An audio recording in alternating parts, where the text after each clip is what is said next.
चलो बच्चों, ठीक है। तो अभी तक हमारा चैप्टर में क्या चल रहा था? कोऑर्डिनेट ज्योमेट्री चैप्टर चल रहा था, कोऑर्डिनेट ज्योमेट्री। और अभी तक हमने डिस्टेंस फार्मूले के बारे में सारे कंसेप्ट पढ़ लिए थे। क्या था डिस्टेंस फार्मूला? डिस्टेंस फार्मूला था बेसिकली दो पॉइंट्स के बीच का डिस्टेंस निकालेगा। दो पॉइंट्स के बीच का जब आपको डिस्टेंस पता लगाना होता है ना, तब वहां पर हम कंसेप्ट यूज करते हैं डिस्टेंस फार्मूला। और आपको यह भी बात ध्यान रखनी है कि यार डिस्टेंस फार्मूला जो बताया गया है आपको, वो सिर्फ और सिर्फ आप तभी लगा सकते हो जब वो दोनों के दोनों पॉइंट आपके कोऑर्डिनेट प्लेन पे हो। ऐसा नहीं कि कहीं पर भी दो पॉइंट बना दिए, उसके बीच का डिस्टेंस निकाल रहे हैं, फॉर्मूला लगा रहे हैं, कह रहा फॉर्मूला तो यहां पर अप्लाई नहीं हो रहा। नहीं, फॉर्मूला आपको तभी अप्लाई करना है जब उस दोनों के दोनों पॉइंट कोऑर्डिनेट प्लेन पे। याद है ना, कोऑर्डिनेट प्लेन कहते हैं इसको, coordinate plane, coordinate axis, Cartesian plane, Cartesian axis, X Y plane, X Y axis. तो अगर दोनों के दोनों पॉइंट अगर आपके कार्टेशियन प्लेन, कोऑर्डिनेट प्लेन या फिर एक्स वाई प्लेन पर अगर हो, तभी आप यहां पर डिस्टेंस फॉर्मूला लगा करके दोनों पॉइंट के बीच का आप डिस्टेंस पता लगा सकते हो। ठीक है, बहुत सिंपल था, कोई था नहीं। फॉर्मूला ही इतना सिंपल था, लगाना तो क्या ही बताऊं। ठीक है ना, फॉर्मूला तो बहुत ही सिंपल था। क्या था फॉर्मूला? x2 माइनस x1 का स्क्वायर प्लस में y2 माइनस y1 का स्क्वायर। और ये क्या निकालता था? ये निकालता था a से लेकर के b तक के बीच का डिस्टेंस। ठीक है, तो अभी तक तो इतनी ही प्रोग्रेस हुई है। आओ थोड़ा इसको और आगे लेकर के जाएं, एक दूसरे लेवल तक लेकर के जाएं। ठीक है, अब डिस्टेंस तो पता लग गया दो पॉइंट के बीच का। ठीक है, अब डिस्टेंस तो पता लग गया। अब देखो आज का टॉपिक क्या है। आज का टॉपिक है हमारा ये, ध्यान से सुनना इसको। आज का टॉपिक है ये सेक्शन फॉर्मूला। पिछला क्या था? Distance formula. अभी क्या है? Section formula. डिस्टेंस फॉर्मूला पिछला था, जो दो पॉइंट के बीच का डिस्टेंस पता लगाता था। सेक्शन फॉर्मूला अलग है। सेक्शन फॉर्मूला क्या करता है, उससे पहले मैं बताऊंगा आपको सेक्शन क्या होता है। अच्छा, जैसे मान लो कि यार एक स्कूल है, ठीक है ना, बहुत बड़ा स्कूल है। उसके पास ना 10वीं क्लास के, क्लास 10th के बहुत सारे बच्चे हैं। यहां तक क्लियर है? क्लास 10th के बहुत सारे बच्चे हैं। अब यार जब क्लास 10th में ना, या फिर किसी पर्टिकुलर क्लास में जब बहुत सारे बच्चे होते हैं ना, उनको मैनेज करना ना थोड़ा गड़बड़ा जाता है कि यार किसको कैसे संभाले, कौन सा बच्चा समझने वाला है, कौन सा बच्चा समझने नहीं वाला, पीछे बैठा हुआ बच्चा क्या कर रहा है पता नहीं, बीच में बैठा हुआ बच्चा पढ़ भी रहा है कि नहीं पढ़ रहा। जब बहुत सारे बच्चे हो जाते हैं ना, तो यार वहां पर हो जाती है कंफ्यूजन क्रिएट। तो अब स्कूल वाले वहां पे दिमाग लगाते हैं, पता है क्या? कह रहे यार देखो, सारे के सारे 10th क्लास वाले बच्चे को एक साथ हैंडल करना तो बेवकूफी है। अब हम क्या करें? तो वो क्या करते हैं, पूरे के पूरे 10th क्लास का जो भी स्टूडेंट होता है ना, उनको वो ग्रुप वाइज डिवाइड कर देते हैं। है ना, यहां तक क्लियर है? पूरे के पूरे 10th क्लास वाले बच्चे को क्या करते हैं, वो ग्रुप वाइज डिवाइड कर देते हैं। अब वो उनकी मर्जी है कि यार वो चाहे तो वहां पर एक ग्रुप बना दे या तो दो ग्रुप बना दे। अच्छा, एक और बात यार, स्कूल में हम ग्रुप का इस्तेमाल नहीं करते, स्कूल में हम इस्तेमाल करते हैं सेक्शन का। तुमको याद है, बोलते थे ना कि यार class A section, 10th A section, 10th B section. तो यार वहीं से है। हाँ, तो क्या असल में कि यार पूरे के पूरे 10th क्लास या 9th क्लास या 5th क्लास, जो मर्जी क्लास हो, अगर आपके पास स्टूडेंट की संख्या बहुत ज्यादा है, तो आप क्या करते हो, पूरे के पूरे संख्या को ग्रुप्स में डिवाइड कर देते हो। और जब आपने एक ग्रुप बना दिया ना, उसी ग्रुप को आपने नाम क्या दे दिया? सेक्शन। अब आप चाहो तो उसको सेक्शन समथिंग कुछ बोल सकते हो, जैसे कि सेक्शन ए हो गया, सेक्शन बी हो गया। यहां पर भी सेम टू सेम ही करने वाले हैं। ठीक है ना, जैसे कि 10th क्लास को दो ग्रुप में या फिर तीन ग्रुप में या फिर चार ग्रुप में हम डिवाइड कर देते थे, और हर ग्रुप को एक नाम दे देते थे, जैसे कि section A, section B, section C या फिर सेक्शन डी। यहां पर भी हम यही करने वाले हैं। क्या करने वाले हैं कि जैसे कि मान लो आपने अभी तक दो पॉइंट को कनेक्ट करने के बारे में काफी सारी बातें जान ली होंगी कि यार हाँ यार, अगर आपको दो पॉइंट को कनेक्ट करना है तो सिंपल है, दो एक सीधी लाइन जोड़ दो। ठीक है ना, सबसे सिंपल टिकाऊ। ठीक है ना, दो पॉइंट को अगर आपको जोड़ना है तो एक सीधी लाइन से जोड़ दो, बस खत्म। अब हुआ क्या कि यार इसी लाइन को ना, ए से लेकर के बी तक के पॉइंट को जोड़ने वाली लाइन को किसी एक पॉइंट ने, किसने, किसी एक पॉइंट ने दो पार्ट्स में डिवाइड कर दिया। जैसे 10th क्लास चार पार्ट्स में या फिर दो पार्ट्स में डिवाइड हो गई थी, ठीक है ना, उसी तरह से ये जो लाइन ए बी है, ठीक है ना, जो ए और पॉइंट को जोड़ करके बनती है लाइन ए बी है, वो इस पॉइंट के द्वारा, पॉइंट पी के द्वारा लेट सपोज दो पार्ट्स में डिवाइड हो गया। अब जो इसके ये दो पार्ट्स है ना, इन्हीं दो पार्ट्स को हम कहते हैं इसके सेक्शन। बताओ समझ में आया कि नहीं आया? सेक्शन किसे कहते हैं? सेक्शन मतलब होता है कि यार ये जब आपके पास एक होल पार्ट होता है ना, पूरा पूरा आपके पास एक होल समुदाय होता है, अगर आप उसको दो या दो से ज्यादा पार्ट्स में डिवाइड कर देते हो, बिखेर देते हो, तो यार उसी पार्ट्स को हम कहते हैं क्या, सेक्शन। अब ध्यान सुने, यहाँ पर दो सेक्शन है, कौन कौन से, एक ए से पी सेक्शन और पी से लेकर के बी तक का सेक्शन। आया समझ में कि नहीं आया? ए से लेकर के पी तक का सेक्शन और पी से लेकर के बी तक का सेक्शन, तो दो सेक्शन है यहाँ पर। हमको क्या इंटरेस्ट है जानने में यहाँ पे, ठीक है ना, क्या कोई दिक्कत थोड़ी है। ए से लेकर के बी तक जोड़ने में लाइन थी, चलो हाँ ठीक है। पी ने उसको डिवाइड कर दिया दो सेक्शन में, चलो ठीक है। आपको क्या जानने में इंटरेस्ट है भाई साहब, ये बताओ। यार मेरे को ये जानना है कौन सा पॉइंट आया जिसने सेक्शन बना दिए, यानी कि कौन सा पॉइंट था वो पी, और उस पॉइंट पी के क्या कोऑर्डिनेट थे जिसने ए से लेकर के बी तक के जोड़ने वाली लाइन को दो सेक्शन में डिवाइड कर दिया। तो यहां पर मेरे को पॉइंट पी जानने में इंटरेस्ट है। पॉइंट पी जानने का मतलब है क्या, पॉइंट पी के कोऑर्डिनेट, और कोऑर्डिनेट से मेरा मतलब है पॉइंट पी की एक्स और वाई की वैल्यू। आया कि नहीं आया समझ में? अगर आपको एक्स और वाई की वैल्यू पता लग जाती है, अगर ये कोऑर्डिनेट अगर आपको पता लग जाता है, तो आपको पूरी इंफॉर्मेशन हो जाएगी इस पॉइंट पी की जिसने इस पूरी लाइन ए बी को दो सेक्शन में डिवाइड कर दिया। आया समझ में कि नहीं आया? लेकिन यार ये बताओ कि यार ये पॉइंट पी हम निकाले कैसे करके, ये जिसने डिवाइड करा ए बी को, हंसते खेलते ए बी को जिसने डिवाइड कर दिया, ये पॉइंट पी के कोऑर्डिनेट हम निकाले कैसे, कैसे पता लगाएं इसकी पोजीशन क्या है? तो इसकी पोजीशन निकालने के लिए ना एक बहुत ही सिंपल सा फॉर्मूला है। देखो सिंपल सा फॉर्मूला है ये, लेकिन यार सिंपल सा फॉर्मूला समझने के लिए ना मैं तुमको एक सिंपल सा एक टॉपिक समझा देता हूँ। टॉपिक का नाम है रेशियो। ध्यान सुनना, टॉपिक का नाम क्या है, रेशियो। देखो मैं रेशियो से रिलेटेड एक बहुत ही इंपॉर्टेंट सवाल पूछूंगा। रीजन इसके पीछे क्या है, रीजन इसके पीछे बड़ा सिंपल सा है, क्योंकि यार आपको बचपन से रेशियो पढ़ाया जा रहा है, और आपके सामने दो चीज आई थी, पता है क्या? एक चीज आई थी आपके पास रेशियो, और एक आई थी आपके पास फ्रैक्शन। याद है कि नहीं है? रेशियो और फ्रैक्शन दोनों दिखने में एक जैसे ही होते हैं, ठीक है ना। रेशियो और फ्रैक्शन दोनों दिखने में एक जैसे ही होते हैं, लेकिन एक बहुत ही छोटा डिफरेंस होता है। एंड में पूछूंगा, बताना जरूर। फिलहाल बात करते हैं रेशियो की, यहां तक क्लियर है? अच्छा मान लो कि यार जैसे ही तुम्हारा वो 10th क्लास वाला जैसे शुरुआत में एग्जांपल दिया था, बहुत सारे बच्चे थे, जैसे मान लो एग्जांपल के लिए 100 बच्चे थे। अब 100 बच्चों को एक ही क्लास में बिठा के पढ़ाना यार मुश्किल हो सकता है, तो क्या करा कि उसको दो ग्रुप्स में डिवाइड कर दिया। मान लेते हैं कि यार एक ग्रुप्स में 40 बच्चे बिठा दिए और दूसरे ग्रुप में 60 बच्चे। अगर आप दोनों को जोड़ दो तो 100 बच्चे वापस बन जाते हैं। एक ग्रुप में 40 बच्चे और बी ग्रुप में 60 बच्चे, या फिर ऐसे भी कह सकते हो सेक्शन ए में 40 बच्चे, सेक्शन बी में 60 बच्चे, ठीक है। अच्छा देख के पता लग रहा है ना कि यार कौन से सेक्शन में कितने ज्यादा बच्चे हैं, है ना। अच्छा एक और तरीका है कंपेयर करने का, एक और तरीका है कंपेयर करने का, एक और तरीका क्या है? देखो ऐसे कंपेयर करने के तो बहुत तरीके हैं, लेकिन हम बेसिकली छोटी क्लास में कंपेयर करने के लिए दो चीजों का इस्तेमाल करते हैं। एक तो है सब्ट्रैक्शन का और एक है रेशियो का। सब्ट्रैक्शन मतलब ठीक है, लेकिन हम यहाँ पर रेशियो की बात करेंगे, ठीक है ना। कंपेयर करने के लिए दोनों क्लास की स्ट्रेंथ को कंपेयर करने के लिए हम यहाँ पर रेशियो का इस्तेमाल करेंगे, कुछ ऐसा करके जैसे क्लास ए में 40 बच्चे हैं और सेक्शन बी में 60 बच्चे हैं। आओ इन दोनों के दोनों ग्रुप्स को कंपेयर करें, ठीक है ना, कैसे करके, रेशियो के फॉर्म में।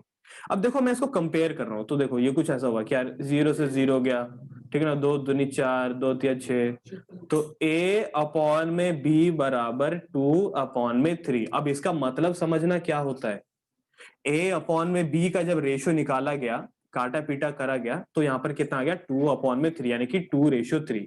अब ये 2:3 हमको क्या बताता है, ये 2:3 हमको बड़े ध्यान से समझना क्या बताता है।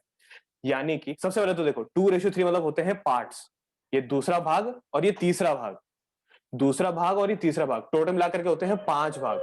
यानी कि पूरे 100 बच्चों को 5 भागों में डिवाइड कर दिया, जिसमें से कि पहले 2 भाग आपके सेक्शन ए में डाल दिए गए और बाकी के 3 भाग आपके सेक्शन बी में डाल दिए गए। यहां तो समझ में आया कि नहीं आया? ठीक है ना। क्या करा है कि यार पूरे 100 को 5 भाग में डिवाइड कर दिया गया, जिसमें से कि पहले 2 पार्ट सेक्शन ए में डाल दिए और बाकी के 3 पार्ट सेक्शन बी में डाल दिए। तो यार यहां से ठीक है ना, ये रहा कंसेप्ट तुम्हारे रेशियो का, जब हम दो तरह की क्वांटिटी को आपस में कंपेयर कर रहे होते हैं, ठीक है, दो तरह की क्वांटिटी को आपस में कंपेयर कर रहे होते हैं। यहाँ पर हम क्या कंपेयर कर रहे थे, स्टूडेंट के संख्या को, और संख्या कंपेयर करने के बाद यहाँ पर हमारे पास एक नंबर आया 2:3, जो कि शो करता है कि यार ए के पास बी के कंपैरिजन में थोड़े कम बच्चे हैं। कैसे पता लग रहा है? रेशियो को देख के पता लग रहा है। पहला वाला नंबर और दूसरा नंबर देख करके पता लग रहा है पहले वाला नंबर दूसरे नंबर से कम है, यानी कि यार बी के पास कंपेयर टू ए कम बच्चे, ओ सॉरी, बी के पास कंपेयर टू ए ज्यादा बच्चे हैं। यहां तक क्लियर है? तो हम रेशियो क्यों इस्तेमाल करते हैं? रेशियो हम इस्तेमाल करते हैं दो क्वांटिटीज को कंपेयर करने के लिए। यहां तक क्लियर है? हाँ एक और बात यार, दो क्वांटिटी आपस में रिलेटेबल होनी चाहिए, थोड़ी दिमाग रखना इस बात में। ठीक है। तो दो क्वांटिटी को आपस में कंपेयर किया, 2:3 आया, इसका मतलब हुआ कि यार ए के पास थोड़े कम बच्चे हैं, बी के पास थोड़े ज्यादा बच्चे हैं, क्योंकि यार हर बार थोड़ी बताएंगे कि यार 40 बच्चे हैं, 60 बच्चे हैं। अब यहाँ तो चलो बोल भी सकते हैं 40 बच्चे हैं, 60 बच्चे हैं। अगर बहुत बड़ा नंबर हो गया, 40,000, 50,000 समथिंग, को जितना बड़ा बड़ा नंबर हो गया, तब बताना थोड़ा दिक्कत कर जाता है ना। तो यार वहां के लिए हम यूज करते हैं ये रेशियो का काम। ठीक है ना, क्या इस देश में इतना पैसा है compare to this ratio, sorry this देश का, समझे क्या हुआ। तो यहाँ पे काम करते हैं इस रेशियो का, मतलब छोटे से छोटी बात में बड़ी सी बड़ी बातें कह दी जाती है रेशियो से। अब यहाँ पर काम करते हैं रेशियो कैसे, ओ सॉरी, यहाँ पर देखते हैं क्या रेशियो कैसे काम कर रहा है।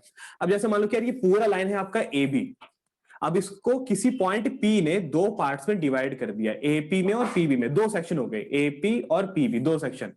अब मेरे को यार कंपेयर करना है, कैसे कंपेयर करूं।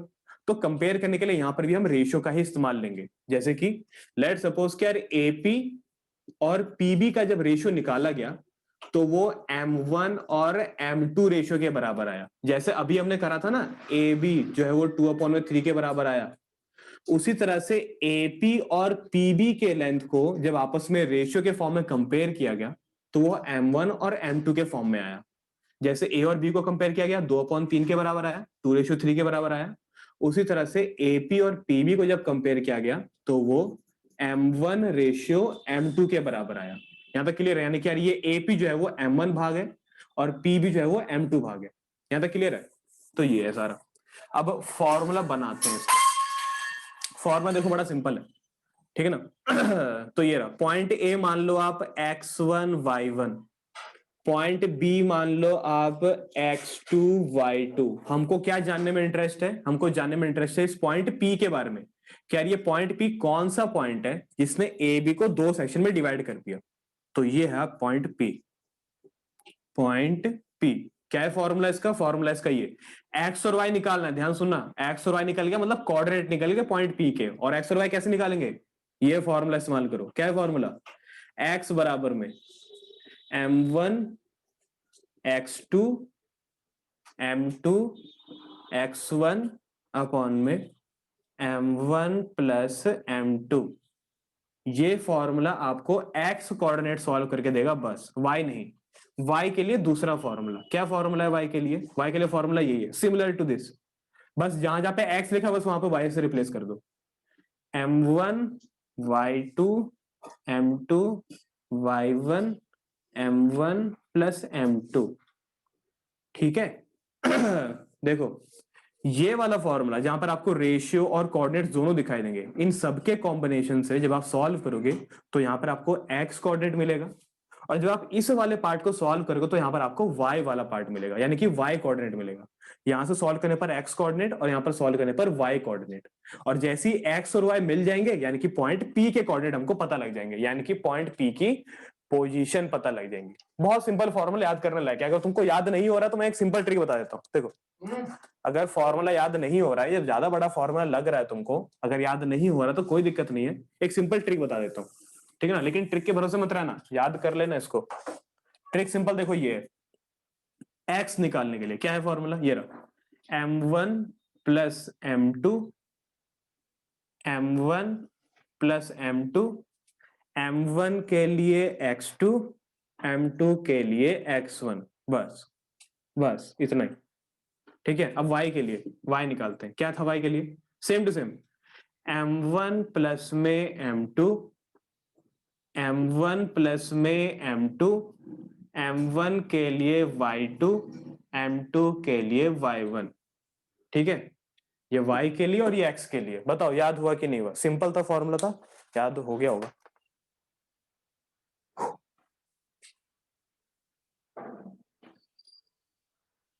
ठीक है, हाँ जी, रेशियो क्वांटिटी को कंपेयर करने के लिए यूज किया जाता है। ठीक है, समझ में आ गया तो क्या हुआ। अब एक एक करके यहाँ पे मैं चीजें बता देता हूँ, वैसे मैंने बता रखा है, दोबारा बता देता हूँ। यहाँ पर यार x और y क्या है, यहाँ पर x और y कंबाइंड पॉइंट P के कोऑर्डिनेट्स है।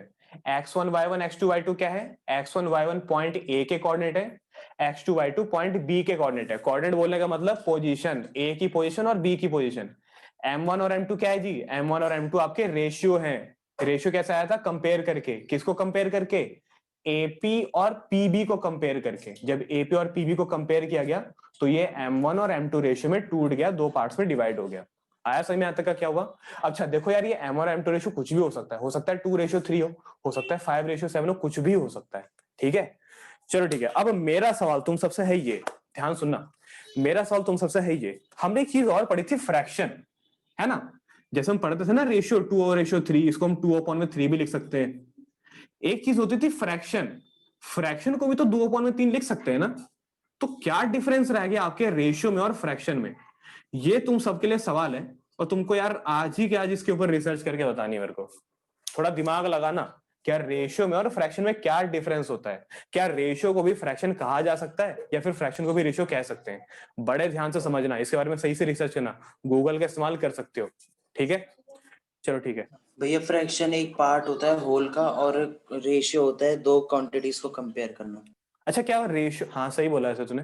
अच्छा क्या रेशियो को हम फ्रैक्शन कह सकते हैं क्या, क्या रेशियो को हम फ्रैक्शन कह सकते हैं क्या किसी तरीके नहीं से? भैया, फ्रैक्शन को रेशियो बोल सकते हैं शायद। फ्रैक्शन को रेशियो नहीं कह सकते यार, ठीक है। थोड़ा और रिसर्च कर, वैसे तूने सही बताया ठीक है, थोड़ी और रिसर्च कर, सारे बच्चे रिसर्च करो, मैं तो देता हूँ सारे बच्चे।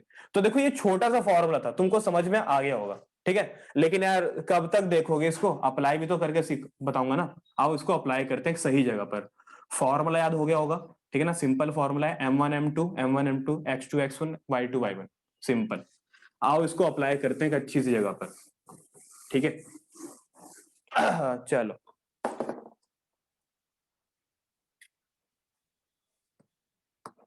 चलो ठीक है, एक क्वेश्चन है, कह रहे कि यार 2 पॉइंट्स है आपके 2 पॉइंट्स है। अच्छा हाँ यार, एक और बात बताना भूल गया यार, वो था ये टॉपिक में नहीं है ना, सिलेबस में नहीं, इसलिए भूल गया। वो है ये कि यार ए और बी है, इसको मैंने यहाँ पर बीचों बीच कहना कहीं पर, मतलब बीच में कहीं पर भी जहां तुमको अच्छा लगता हो वहां पर मैंने एक पॉइंट डाल दिया, जिससे कि इसके 2 सेक्शन हो गए। इस तरह के सेक्शन को हम कहते हैं इंटरनल सेक्शन। ध्यान से सुनना मैं क्या कह रहा हूं, इस तरह के सेक्शन को हम कहते हैं इंटरनल सेक्शन। एक सेक्शन और होता है, उसे हम कहते हैं एक्सटर्नल सेक्शन। दिमाग लगाना, 2 सेक्शन होते हैं, एक होता है इंटरनल सेक्शन, एक होता है एक्सटर्नल सेक्शन। तो तुमको मेरे को कल 2 बातें बतानी है कल, क्या बताओगे? एक मेरे को बताओगे रेशियो और फ्रैक्शन में मेन डिफरेंस, और दूसरा एक्सटर्नल रेशियो एक्सटर्नल सेक्शन क्या होता है। ये 2 बातें याद रखना, अच्छे से रिसर्च करना, पता लगाना। मैं बता ही दूंगा वो तो यार, मैं तो यही बता सकता हूँ, ठीक है तो देखो 2 पॉइंट है आपके पास, कौन कौन से 2 पॉइंट है? तो एक पॉइंट हो गया ये, दूसरा पॉइंट हो गया ये, पॉइंट मान लेते हैं ये ए, ये वाला पॉइंट मान लेते हैं बी। ए के कोऑर्डिनेट और बी के कोऑर्डिनेट भी आपको दिए हुए हैं, क्या क्या दिया हुआ है? तो सिंपल सिंपल से आपको 2 पॉइंट दिए हुए हैं ऐसे करके। ये पॉइंट दिया हुआ है 4, -3, और ये पॉइंट दिया हुआ है 8, 5, ठीक है।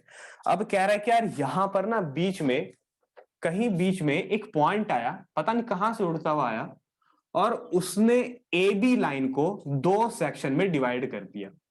अब लेट सपोज क्या, ये जो पॉइंट है, ये वाला पॉइंट है आपका पी, इसने क्या करा, इसने पूरी लाइन ए बी को 2 सेक्शन में डिवाइड कर दिया। कौन से 2 सेक्शन में? एपी और पीबी में 2 सेक्शन है ना, डिवाइड कर दिया। अब डिवाइड कर दिया यानी कि कंपेयर करना पड़ेगा, कंपेयर करा तो पता लगा इनका रेशियो, क्या रेशियो पता लगा? रेशियो पता लगा कि यार ए से लेकर के पी और पी से लेकर के बी तक का जो रेशियो है वो है आपका 3:1। एपी और पीबी का रेशियो पता लगा 3:1, यानी कि एपी बड़ा पार्ट है कंपेयर टू पीबी, ठीक है। रेशियो ये तो बताते हैं हमको, जो बड़ा नंबर यानी कि बड़ा पार्ट, छोटा नंबर छोटा पार्ट। एपी और पीबी का रेशियो 3:1, यानी कि ये बड़ा पार्ट और ये छोटा पार्ट।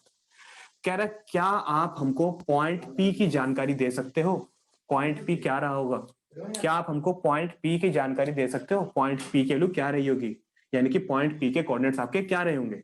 तो मैंने बोला बहुत सिंपल है, कुछ नहीं करना आपको, बस फॉर्मूला अप्लाई करना है। तो point P, for point P या फिर सिर्फ पॉइंट पी, जैसा मर्जी लिखो, बस यहाँ पे लिखना शुरू करो।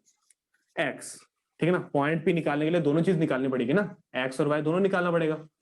तो आओ पहले पॉइंट एक्स निकालते हैं। कैसे निकालोगे एक्स? तो फॉर्मूला याद करो, m1 प्लस में m2, m1 प्लस में m2, m1 के लिए x2 और m2 के लिए x1, बस खत्म।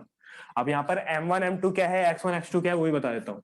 a को मान लो x1 y1, x2y2 मैंने अपनी तरफ से माना, देखो ये मेरा तरीका है, ठीक है ना। तुम चाहो तो उसको x1 y1 इसको x2 y2 मान सकते हो, कोई दिक्कत नहीं है, या फिर मेरे जैसे ही कर लो, कोई दिक्कत नहीं है उसमें भी। x1 y1 x2 y2, और इन रेशियो को भी मान लेता हूं, m1 m2, x1 y1 x2 y2 m1 and m2। यहां तक क्लियर है? बस अब सबको उठा करके फॉर्मूले में पुट कर दो। लेकिन होगा पता है क्या, पहली बार में हो सकता है कि यार कई बच्चे गलती ना करें, लेकिन कई बच्चे ऐसे भी है जो कि गलती करेंगे, तो उनके लिए मैं सिंपल एक चीज बता देता हूं। देखो काफी सारी चीजें है ना यहाँ पे पुट करने के लिए, m1 भी पुट करना है, x2 भी पुट करना है, x2 पुट करना है, m1 पुट करना है, सारी चीजें पुट करनी है यहाँ पर। थोड़ा कंफ्यूजन तो हो ही जाएगा, थोड़ी चीजें ऊपर नीचे हो जाएंगी। तो इससे निपटने का एक सरल तरीका है। क्या तरीका है? बहुत सिंपल। पहले x1 और x2 पुट मत करो, पहले m1 और m2 पुट करो। मैं तो ऐसे कर रहा था, ठीक है ना। तो तुम चाहो तो मेरी कॉपी कर लो, या फिर तुमको अच्छा लगता हो तो सारी वैल्यू एक साथ पुट कर दो, तुमको जैसा अच्छा लगता हो वैसे ये अच्छा रहेगा, ठीक है ना। पहले m1 और m2 की वैल्यू पुट कर दो पहले। तो यहां पर लिखा हुआ है m1 और m2 यानी कि 3 + 1, 3 + 1, m1 m2 m1 m2। उसके बाद x और y की वैल्यू, ओ मतलब x की वैल्यू, x2 और x1। ये रहा x2 और ये रहा x1। x2 कितना है? 8। x1 कितना है? 4। बस कुछ नहीं किया, बस वैल्यू फिट कर दी, कोई कंफ्यूजन नहीं है, सारा का सारा सही है। तो 3 8 24, 4 1 4, 3 4, ठीक है ना। कितना हो गया? 28, ठीक है ना। अगर काटा पीटी करोगे तो 4 7 जा, ठीक है ना, 4 7 जा 28। x कितना आ गया तुम्हारे पास? x आ गया तुम्हारे पास 7, ठीक है। अब जैसे x निकाला वैसे y भी तो निकालना पड़ेगा ना, क्योंकि यार कोऑर्डिनेट x और y दोनों से मिलकर के बनता है, y भी निकालते हैं। तो y के लिए फॉर्मूला क्या था? सिंपल फॉर्मूला था m1 + m2, m1 + m2, m1 के लिए x, ओहो, y2 और y1, ठीक है। पहले रेशियो, उसके बाद पॉइंट्स। रेशियो क्या है? 3 + 1, 3 + 1। अब y2 और y1, तो ये रहा y2 और ये रहा y1। y2 कितना है? 5, y1 कितना है? -3। तो सावधान हो जाओ, माइनस का नंबर है तो ब्रैकेट के साथ नहीं लगाया जाएगा, मतलब ब्रैकेट के साथ ही लगाया जाएगा, ध्यान रखना। 15 -3 अपॉन में कितना? अपॉन बनेगा 4, ठीक है। तो 15 में से 3 गया तो कितना? 12 अपॉन में 4। कितनी बार में? 3 बारी में। तो y कितना आ गया? y आ गया 3। तो x आ गया 7 और y आ गया 3। क्या मतलब है इसका? इसका बहुत ही सिंपल मतलब है कि यार ये जो पॉइंट P है ना, ये जो पॉइंट P है जिसने ए बी को 2 सेक्शन में डिवाइड कर दिया 3:1 के सेक्शन में, कौन सा पॉइंट था? वो पॉइंट था आपका वो पॉइंट था आपका 7,3 या फिर 7,3। ये कोऑर्डिनेट था या फिर ये पॉइंट था जिसने ए से लेकर के बी को 2 पार्ट्स में डिवाइड कर दिया। कौन से 2 पार्ट्स में? 3:1 में। बताओ बच्चों, समझ में आया कि नहीं आया? या फिर कोई ऐसा पॉइंट जहां पर तुमको दिक्कत कर रहा हो कि यार ये पॉइंट थोड़ा अजीब सा था, ये कैसे पुट करा? बता सकते हो, बोलो, ठीक है। भैया हाँ जी बताओ। भैया ऐसा कैसे हो सकता है कि किसी की वैल्यू से हम किसी और की वैल्यू निकालते हैं? किसी के वैल्यू से किसी और के लिए, वही तो मैंने करा, किसी की वैल्यू से किसी और की वैल्यू तो निकाली है मैंने। एक्स और वाई की वैल्यू थोड़ी दी थी हमको, लेकिन इसकी वैल्यू से किसी और के लिए निकाली है। अच्छा तो कहीं ये फॉर्मूले के बारे में तो नहीं पूछ रहा? हाँ भैया। ये फॉर्मूला तेरे को याद है? डिस्टेंस फॉर्मूला कैसे निकाला था? हाँ पहले ये देख लो, कोई दिक्कत नहीं, ठीक है ना। तेरा डाउट था कि यार हम किसी एक की वैल्यू से कोई दूसरी वैल्यू हम कैसे निकाल सकते हैं। तो यार देख ये सिंपल तो है, बस ये सारा का सारा खेल डेरिवेशन का है। तो यार ये फॉर्मूला भी कोई ऐसे हवा में नहीं लिखा गया, ये फॉर्मूला भी तुम्हारे डेरिवेशन से ही आई है। अब इसकी डेरिवेशन कैसे कराऊं? देखो इसकी डेरिवेशन थोड़ी बड़ी है, इसलिए मैंने यहाँ पे क्लास में कराया नहीं, लेकिन अगर तुम चाहो तो मैं क्लास में करा सकता हूँ, ठीक है ना। अगर तुम चाहो तो मैं इसको पूरी तरह से क्लास में डिराइव करा सकता हूँ, लेकिन हाँ इसको समझने के लिए आपको एक टॉपिक की नॉलेज अच्छे से होनी चाहिए, वो है आपका सिमिलर ट्रायंगल। अगर आपको सिमिलर ट्रायंगल अच्छे से अगर आता है, अगर आपको पता है कि यार अगर 2 ट्रायंगल अगर आपस में सिमिलर हो जाते हैं तो उनके साइड का रेशियो बराबर होता है, ये आराम से आप प्रूफ कर सकते हो। और इसका प्रूफ तुमको पता है कहां मिलेगा? इसका प्रूफ तुमको मिलेगा तुम्हारे एनसीईआरटी की बुक में। यहां तक जहां पर सेक्शन फॉर्मूला स्टार्ट होता है ना, ठीक वहीं पर इसका प्रूफ दिया हुआ है सटाक, ठीक है ना। तो फटाफट जाकर के देख लेना, अगर नहीं समझ में आता तो मैं इस पूरे फॉर्मूले को क्लास में डिस्कस कराऊंगा, क्या यहाँ पर m1 और m2 कहां से आया, x1 और x2 कैसे लिया जा रहा है, सारी बातें डिस्कस करेंगे। लेकिन फिलहाल के लिए अभी थोड़ा आगे बढ़ते हैं। क्लियर यहाँ तक सबको समझ में आ गया? चलो ठीक है, अब चलो ठीक है, हटा रहा हूं मैं इसको, ठीक है ना। और एक क्वेश्चन यहाँ पर लिख रहा हूं, फटाफट से मेरे को सभी बच्चों से आंसर चाहिए इसका, जल्दी से जल्दी, जितना जल्दी हो सके, ठीक है। ठीक है, क्वेश्चन है ये, ध्यान से सॉल्व करना है इसको। देखो 2 पॉइंट्स हैं, क्वेश्चन लिख नहीं रहा मैं, क्वेश्चन की फिगर ही बना रहा हूं सीधा, ठीक है ना। तो ये देखो 2 पॉइंट्स दिए हुए हैं, ठीक है ना, ए और बी करके। ए के कोऑर्डिनेट आपको दिए हुए हैं -1 और 7, बी के कोऑर्डिनेट आपको दिए हुए हैं 4 और -3, ठीक है। अब कह रहा है यहां पर कहीं पर एक पॉइंट आ रहा है, पॉइंट पी, इसने क्या करा, 2:3 में डिवाइड कर दिया, यानी कि पहला भाग 2, क्या कहते हैं, ये पहला रेशियो 2 है और बाकी वाला 3, यानी कि पहला वाला हिस्सा छोटा है कंपेयर टू दूसरा वाला हिस्सा। तो यहां पर मैंने डाल दिया एक पॉइंट पी, ये छोटा हिस्सा हो गया और ये बड़ा हिस्सा, यानी कि ये हो गया 2 और ये रेशियो 3। लेकिन ध्यान सुनना, पेपर में ऐसा नहीं लिखाएगा 2:3, नहीं, पेपर में लिखाएगा ऐसा, एपी और पीबी का रेशियो 2:3 के बराबर है। अब करो जल्दी से जल्दी, पॉइंट पी के कोऑर्डिनेट्स पता लगा के मेरे को बताओ, जल्दी, जितना जल्दी हो सके, जितना जल्दी जिसको लग रहा था, ठीक है ना। अब इसको बड़े ध्यान से देखना, इसका रेशियो बड़े ध्यान से देखो, रेशियो यहां पर बड़े अच्छे से गेम खेल रहा है। क्या कह रहा है कि यार एपी और एबी का रेशियो 2:5 है। अगर आपको रेशियो समझ में आ गया ना, तभी जाकर के आप क्वेश्चन कर पाओगे। लेकिन अगर आप रेशियो को नहीं समझ पाए, अगर आपने इसको m1 और इसको m2 ले लिया, बस वहीं पर तुम्हारी उल्टी गिनती चालू, गलत क्वेश्चन करने की। समझ में आया कि नहीं आया? अब कैसे पता लगा यार कि किस तरह का रेशियो है, कैसे हम इसको यूज करें? तो देखो क्या दिया हुआ है भाई, 1 सेकंड ट्राई करने दो भैया। अरे देखो तो सही, दिया हुआ है एपी और एबी का रेशियो। यहां पर किस किस को कंपेयर किया, किस किस को कंपेयर किया गया, पहले वो देखो। एपी और एबी को, एपी कहां है, एपी है यहां से यहां तक, एबी कहां से कहां तक है, तो एबी शुरू होता है ए से और खत्म होता है बी पे। यार रेशियो ये वाला थोड़ी इस्तेमाल करते हैं हम तो ये वाला रेशियो इस्तेमाल करते हैं ना, इसका और इसका रेशियो इस्तेमाल करते हैं।